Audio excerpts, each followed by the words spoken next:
All right. So if you're at this section of the website, it's because one of our doctors has yelled at you to start training the core muscles of your low back.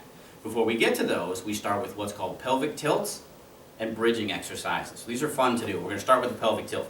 This is Brian. He is our pelvic tilter. Brian's going to show you how to do these effectively. So what you do when you do a pelvic tilt, you find any flat surface. There's plenty of them around. You lay on your back, with your feet tucked up here, just like this. Not a difficult position, right? And where you start is, you want to be able to take your hand and put it underneath your back. So you do these by yourself usually. You want to imagine somebody taking a towel or something else and running it right underneath the small of your back. So Brian, I'm going to have you arch the small of your back for me.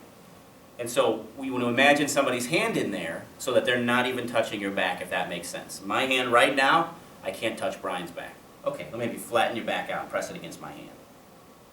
Good. Okay, now relax. That's a pelvic tilt. It's very simple, but the first time you do it, you're going to have some difficulty because these muscles aren't used very often in our day-to-day lives. But what these muscles do is they tighten up the core muscles, they allow linking between the pelvis and the muscles of the mid-back, and it makes everything transverse a lot easier. So this is what we want you to start with. Now when you do a pelvic tilt exercise, it's not swiveling your pelvis back and forth. That's for dance night. What you do is you hold your pelvis face forward, and then you hold your pelvis faced or rolled backwards.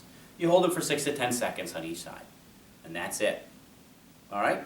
Now, once you have those mastered, we're going to move to the next exercise. So, again, here's Brian. Brian's going to roll his hips forward, right?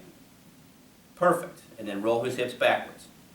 So you want to imagine your hand being able to touch his back, the small of his back, and then his hand, or my hand not being able to touch the small of his back. So he rolls back and he rolls forward. Then I want you to come halfway between those two. Perfect. So when you're doing this at home, you probably won't have me or Brian to help you. So what you want to do is imagine rolling your hips forward, rolling your hips backwards, rolling your hips so that it's perfectly in between those two parts, and now lift your butt off the ground. And this is the trick to the bridging exercise. Knee, hip, shoulder. See the straight line? This is an awesome exercise for training the low back because it's what we call a linking exercise. And linking exercise allows us as doctors and therapists to rapidly diagnose what's wrong. Here we got the hammies, the pelvis, the core muscles of the low back all trying to work together to extend. This is a very, very healthy position to train your muscles to be into.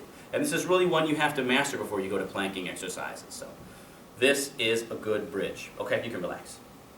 Give these a try. If you have any questions, make sure you ask us. Thank you.